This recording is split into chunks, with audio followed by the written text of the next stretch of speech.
5 years ago, my brother Matt was engaged to his ex-fiancée, Kate. They seemed like a great match at the time, and for a while it looked like they were going to build a beautiful life together.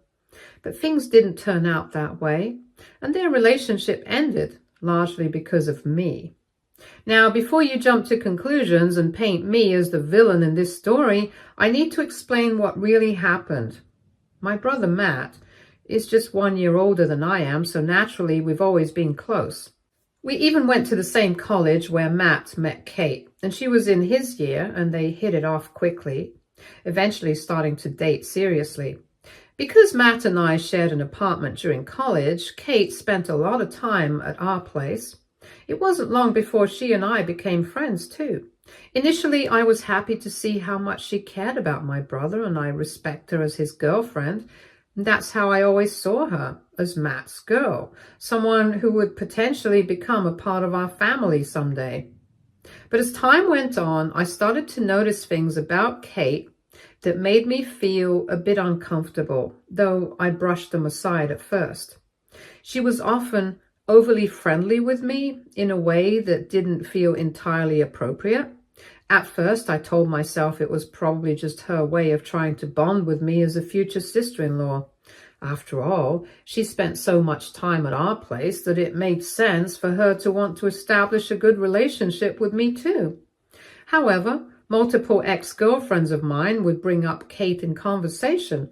They would tell me how uncomfortable she made them feel whenever they came over to see me while she was around. According to them, Kate would act overly possessive about me around them by asking them a lot of questions which didn't make sense since she was with Matt, not me. I never paid much attention to these comments by my exes, as I thought maybe they were exaggerating or I just didn't want to believe it. But as more and more people would point it out, I realized there might be something to what they were saying. Once I dated a girl back in college, and things were going well between us, and I really liked her. But then, out of the blue, she broke up with me. I was completely blindsided and couldn't understand what had gone wrong. Eventually, I found out the truth. Kate had been the reason for our breakup. Apparently, whenever I brought Sarah over to our apartment, Kate would constantly put her down, belittle her, and even outright bully her behind my back. Sarah told me later that Kate made her feel small and unwelcome, like she didn't belong in my life. But that wasn't all. Kate had gone as far as lying to Sarah, telling her that I was cheating on her with other people. That was absolutely untrue, and the worst part was that Sarah had believed her without even talking to me first. It hurt to know that Kate had deliberately sabotaged my relationship. When I confronted Kate about this, she admitted to lying, but instead of showing remorse, she justified her actions, and she told me she didn't think Sarah was right for me and claimed she was just trying to protect me from a relationship she felt wasn't good enough. She framed it like she was doing me a favor, but it didn't feel that way. Honestly, it felt like an invasion, like she had crossed a boundary that wasn't hers to cross. Sadly, this wasn't an isolated incident. Another time I was dating another girl, Emily, and we both were getting serious. During Christmas, I decided to bring her home for the first time to officially meet my parents. Matt brought Kate along as well, as he usually did. I had high hopes for that holiday, thinking it would be a chance for Emily to bond with everyone. Instead, it turned into a nightmare. Kate made Emily feel completely unwelcome from the start. She would knowingly exclude her from family activities, making her feel like an outsider while pretending she didn't realize it. Emily confided in me later that she felt Kate hated her so much and acted like a jealous girlfriend towards me because maybe she had feelings for me. She hovered around me all day, never giving Emily or me any space or privacy. Eventually, things got so bad that Emily couldn't take it anymore and we broke up. These incidents left me feeling stuck. I wasn't exactly sure if Kate had feelings for me or not, since she had never told me anything outright. I also didn't know how to address this without causing a rift between my brother and me, or creating unnecessary drama in the family. But at the same time, I couldn't ignore how Kate's behavior was impacting my life and my relationships. It was clear that something wasn't right, and it was only a matter of time before things reached a breaking point. Then came my birthday, and Kate gave me a gift, a gold chain with the initial K on it. It looked really expensive. At first, I didn't know how to react. It struck me as odd, even inappropriate, to give me a necklace with her initials on it. This wasn't the kind of gift you'd expect from your brother's fiancé. It was something couples might exchange. I awkwardly joked that she must have mixed up the recipient and that the chain seemed more like a gift for my brother Matt than for me. However, Kate's face turned bright red with embarrassment, and she told me how she had customized this necklace just for me, and that she wanted me to wear it so I would not be hit on by every girl on the streets. I made a face, clearly disgusted by her comment, and I guess she noticed, because she then burst into tears and ran out of the room without saying a word. The whole situation was just awkward and uncomfortable, and I didn't know what to do. Later, I mustered up the courage and mentioned it to my brother, hoping he'd share my concern, or at least understand why Kate's gift had left me unsettled. But to my surprise, he dismissed it entirely, and he acted like it wasn't a big deal for Kate to give me something like that, and told me that Kate loves me like family only, so I should not overthink things. When I pointed out to him all the incidents and weird behavior of Kate's in the past, my brother argued that she was just a very protective person, and that her behavior didn't mean anything else. Not wanting to cause unnecessary drama, I decided to drop the matter with him. Clearly, he was being delusional. But after that incident, I made a conscious effort to distance myself from Kate. I stayed polite and respectful whenever I was around her, but I avoided spending time alone with her or engaging with her more than necessary. I thought creating that space would help set clear boundaries, and she would eventually just leave me alone. When my brother and Kate graduated, I figured I wouldn't have to interact with Kate as much, but that didn't happen. Kate started calling and texting me almost daily. Even when I ignored her calls or replied minimally to her texts, she didn't seem to get the hint. Her persistence baffled me, and I couldn't understand why she continued to seek so much attention from me when her focus should have been on my brother. And then Daisy came into my life. I met her at a party through mutual friends, and from the moment we started talking, I knew there was something special about her. Daisy is the love of my life, and I am so glad that I met her. During family events, whenever Kate met Daisy, her behavior followed the same familiar, unpleasant pattern. She would try to bully Daisy in the same way she had bullied my exes, but this time things were different. I was older, more self-aware, and far less willing to tolerate her antics. Whenever Kate crossed the line, I stood up for Daisy and firmly told Kate to back off. But I also have to acknowledge that Daisy doesn't need my protection. She's strong, confident, and doesn't tolerate disrespect. One incident stands out in particular. Kate, knowing full well that Daisy was severely allergic to shellfish, once deliberately chose a seafood restaurant for our family dinner. She clearly wanted Daisy to sit out, hoping she'd feel excluded and humiliated. When I realized what was happening, I flatly refused to join the dinner.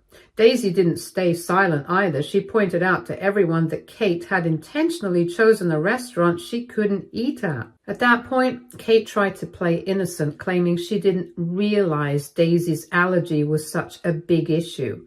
When that didn't work, she turned nasty, mocking Daisy by saying that only weak people have such allergies and accusing her of faking it for attention. That was the breaking point. My parents immediately saw through Kate's behavior and called her out for being inconsiderate. I also demanded that Kate apologize to Daisy on the spot. She looked furious at me for siding with Daisy, as if she expected me to not side with my own partner. Begrudgingly, she then muttered an insincere apology. In the end, the rest of us, my parents, Daisy and I, went out to another restaurant together, leaving Kate and my brother to go and eat at the seafood restaurant. After this incident, Daisy and I actively avoided Kate whenever we could. Thankfully, my parents were on the same page. They recognized that Kate's behavior was off and didn't push me to include her in my plans. They understood and respected my choices, which made things easier for me. The only person who continued to side with Kate was my brother, Matt. He would often approach me, pleading her case. He told me how Kate felt hurt that I didn't spend time with her anymore and how she thought Daisy had driven a wedge between us. He'd reminisce about the old times, trying to convince me to visit him and Kate more, so the three of us could hang out like we used to. But I wasn't interested in turning back the clock. I made it crystal clear to Matt that Daisy was an important part of my life now, and she wasn't going anywhere. And I told him that if Kate couldn't accept Daisy or respect her place in my life, there was no room for me in their little group. I wasn't going to prioritize Kate's feelings over my partner's well-being or compromise the life I was building with Daisy. It was a hard conversation, but it needed to be said. So, over the years, my brother and my relationship suffered. Then, when my brother got engaged to Kate, he invited me and Daisy to join him for an engagement party to celebrate with the rest of the family. I wasn't particularly thrilled about seeing Kate again, but for my brother's sake, I decided to put my feelings aside for one night and attend. Little did I know that the night would turn into a disaster that none of us would forget. From the moment we arrived, it was clear that Kate was staring at me. She came up to me and gave me a long, lingering hug that left me feeling very uncomfortable. I noticed that she was drinking heavily. Throughout the night, she was loud, overly emotional, and constantly fixated on me and Daisy. She kept trying to flirt with me, touching my arm unnecessarily and making inappropriate jokes. It was uncomfortable, to say the least. I did my best to avoid her without causing a scene, but my attempts to distance myself only seemed to make her more agitated. At one point, Matt stood up to make a toast to celebrate their engagement. While he was still talking, Kate grabbed the microphone from his hand mid-speech. With the entire room watching, Kate began a rambling, incoherent confession. She declared to everyone present that she had been living a lie all these years. She looked drunk and her voice was slurred. She admitted, in front of all our family and friends, that she had always been in love with me, not Matt. The room fell silent. All eyes turned towards me. My brother's face went pale, his expression a mixture of shock and devastation. I could feel my heart pounding in my chest as the horror of what she was saying sank in. Kate, oblivious to the chaos she was causing, continued her drunken confession. She said she had tolerated staying with Matt all these years because it was the only way she could stay close to me. Kate went on to admit how jealous she was of Daisy since she was the reason I'd stopped spending time with her. Then, to everyone's utter disbelief, she begged me to leave Daisy. She said she wanted us to run away together and live a happy life together as a couple. The desperation in her voice was shocking. The room was frozen in stunned silence except for the sound of Kate's drunken sobs. Fortunately, Kate's sister, who was also at the party, stepped in. She quickly pulled Kate away from the mic and tried to defuse the scene.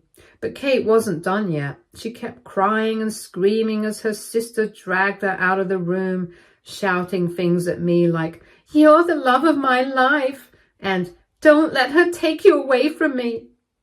I didn't know where to look or what to say.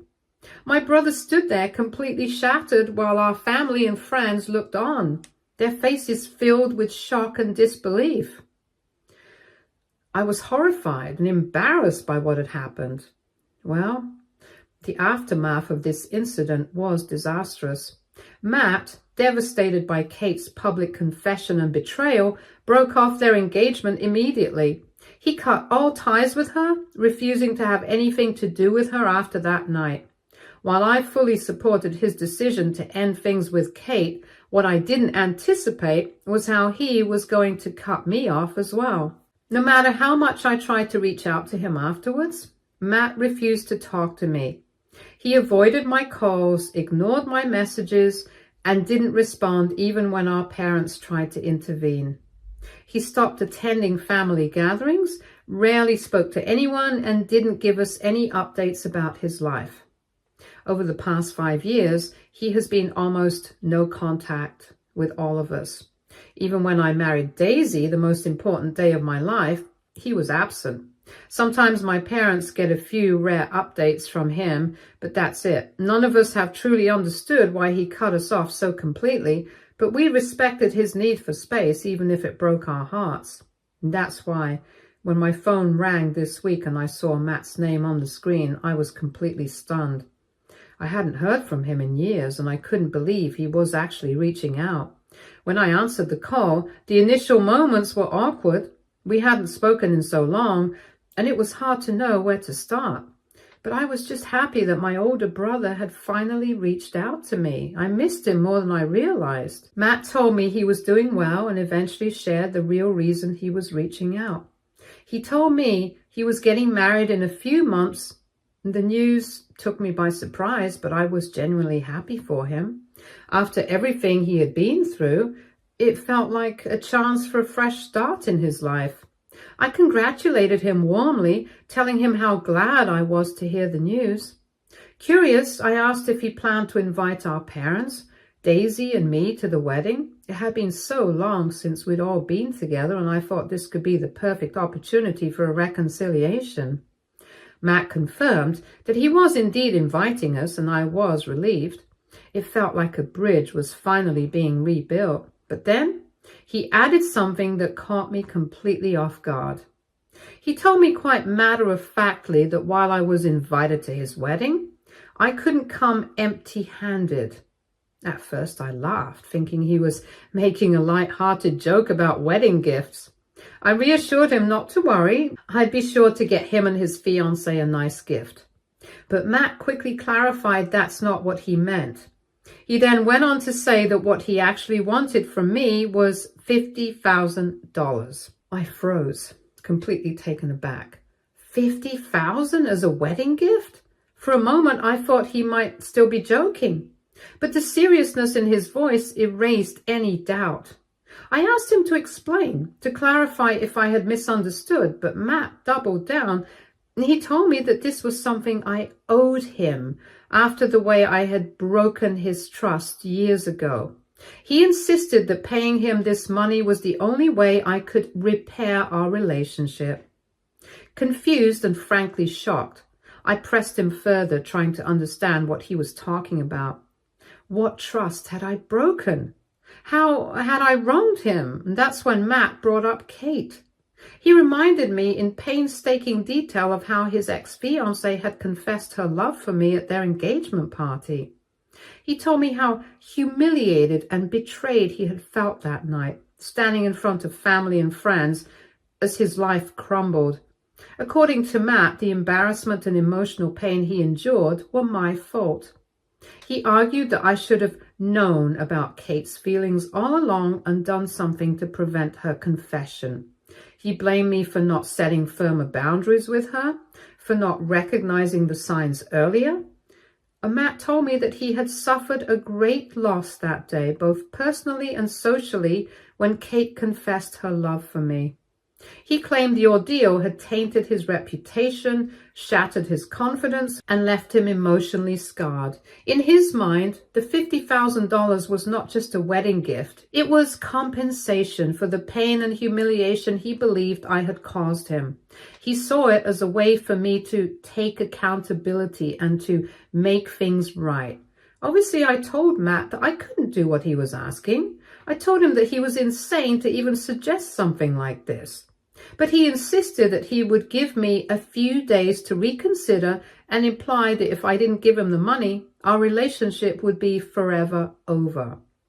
Honestly, this feels like an ultimatum, and it has left me feeling both angry and deeply hurt. My wife thinks my brother has lost his mind, but some of my cousins are siding with Matt. They feel I should at least consider compromising and paying him something since he has been through a lot because of me. So, Reddit, AITA? Update 1. My parents are just as shocked as I am by Matt's demand.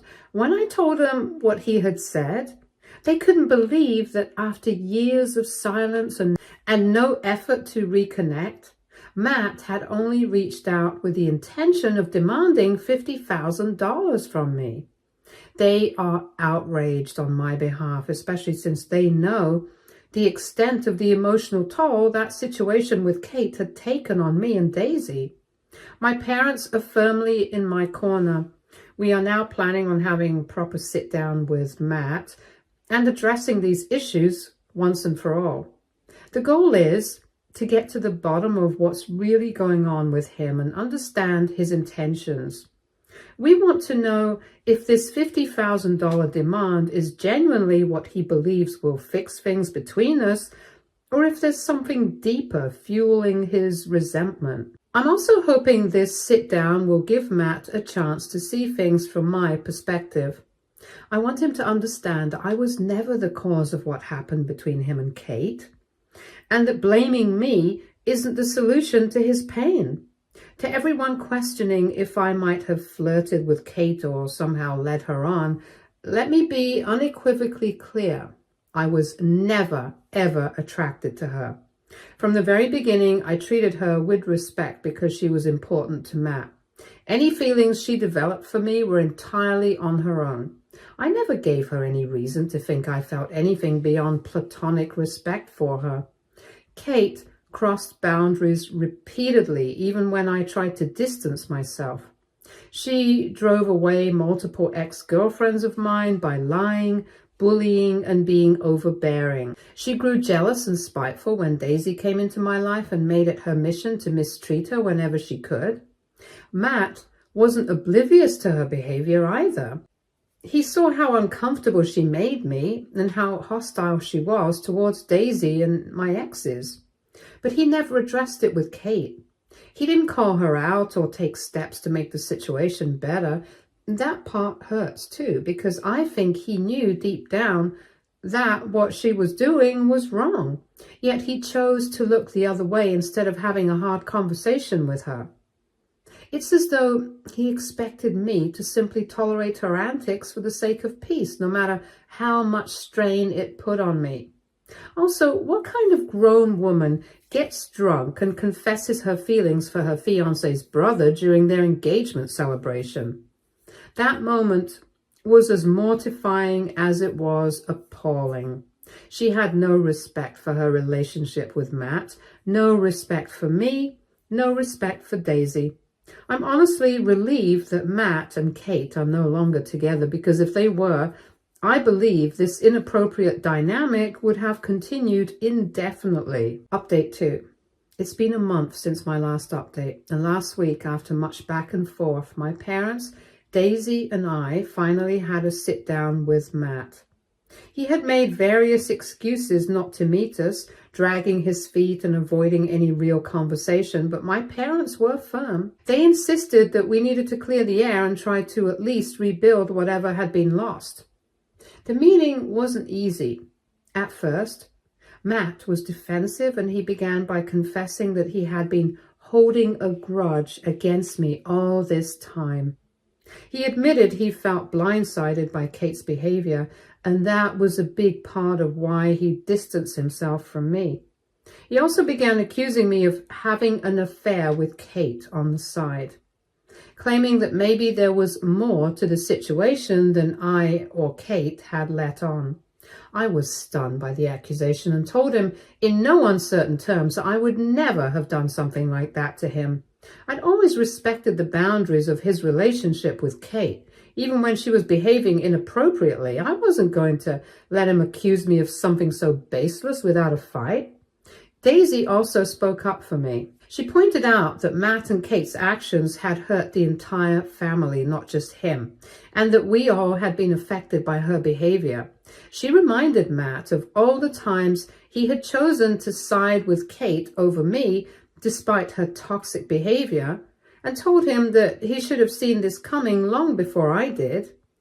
Daisy told him outright that what he was now doing to me was emotional manipulation, and that he shouldn't punish me for what had happened when I was also a victim like him. He needed to move on from the past. Hearing Daisy speak so firmly, so clearly, made Matt stop and listen. I also told Matt how much I had tried to get in touch with him over the years. I explained that I could have talked these things out with him years ago. I wasn't the one who shut him out. He was the one who cut us off without any explanation. This is when Matt told me that he had been too embarrassed to face me back then, that everything had been so overwhelming for him, and he thought cutting us off was the best decision for his mental health. While I understood his need for space at the time, I still couldn't wrap my head around why, after all these years, he was asking me for money. That's when Matt confessed the real reason. He said that the $50,000 he was asking for was the amount of money he had spent on Kate over the years, the trips, the gifts, all the expenses that had gone into their years of the relationship. He felt that because Kate fell in love with me, and because I was the reason their relationship ended, I somehow owed him that money as compensation. It was as though he was trying to justify the absurdity of the situation by framing it as some sort of debt I needed to pay. I just sat there in complete disbelief as Matt continued to justify his ridiculous demand. I told him straight up that he was just looking for ways to take out his anger on me. His focus should have been on Kate, the person who had made those choices and caused all the pain, not me. If he wanted compensation, then he should have asked her to pay and not me. I wasn't the one who acted inappropriately. I wasn't the one who lied or crossed boundaries. Kate was the one who had caused the mess, and yet somehow I was being blamed for it. It felt like Matt was just grasping at straws, trying to blame anyone but the person who actually wronged him. My mom couldn't hold back either. She told Matt that he was completely out of line for asking me for money and needed to stop acting like a lunatic. My dad agreed with her. This is when my brother turned on my parents and started to accuse them of always favoring me. "You both should stay out of this matter. You always support him no matter what," my brother yelled at her. "Kate left me for him, yet you and Dad are taking his side. He's clearly the golden child. You both always favor him no matter what." My parents, clearly caught off guard by his reaction, tried to calm him down. My dad spoke first, his voice steady despite the tension in the room. "Matt, that's not true. We've always loved you both the same, and we've supported you through everything. We never picked sides, and we never will. You know that. It's just that asking your brother for money is not going to fix things between you both, especially when he hasn't done anything to you." But Matt wasn't hearing it. He announced that if I wasn't ready to pay him, then he had nothing more to say to me. He also informed my parents that since they had chosen my side, he was done with them as well. His face twisted with rage and he shot back at me. "I blame you for Kate leaving me, and I will continue to do so. I'm never speaking to any of you again. I won't let any of you meet my wife or my future kids. You're all dead to me from today." He then stormed out of the room, leaving us all in stunned silence. My parents tried to call after him, but it was of no use. Ever since then, Matt has not contacted us. I've been trying to get in touch with him, but it seems he has blocked me now. Update 3. It's been 4 months since Matt stopped talking to us, and at this point, I've stopped trying to reach out to him. I won't lie, it was hard at first. I kept wondering if I could have said something differently, if there was something more I could have done to save our relationship. But after all this time, I don't feel that guilt anymore. I've accepted that I can't change what happened, and I can't force someone to talk to me if they're not ready. As for my parents, they miss Matt, of course. They love him. But they've come to terms with his decision. If he ever decides to reach out to them, they'll be there. But for now, they've stopped pushing it. I've received a few DMs over the months from people asking if maybe Matt was trying to get me to pay him money for his wedding expenses rather than it being about Kate. Honestly, I'm not sure what Matt's true intentions were. If it was genuinely about him needing financial help for his wedding or some other situation, I might have been more willing to discuss it and see if there was a way to help. But that wasn't the case. He made it clear that it was about me somehow owing him for what happened with Kate. He felt like I was the one responsible for his heartbreak and the end of his relationship, and that I needed to compensate him for the emotional damage he believed I caused. That's something I just can't wrap my head around. At the end of the day, the money wasn't the issue. It was the misplaced anger and complete lack of understanding from Matt about what actually happened. I don't think Matt was thinking clearly, and I've had to accept that I can't change his mind. Anyway, Daisy and I are doing just fine. I'm glad every day to have a strong woman like her by my side. She's currently pregnant, and we can't wait to become parents soon. Stay tuned for more stories from our girl relationships.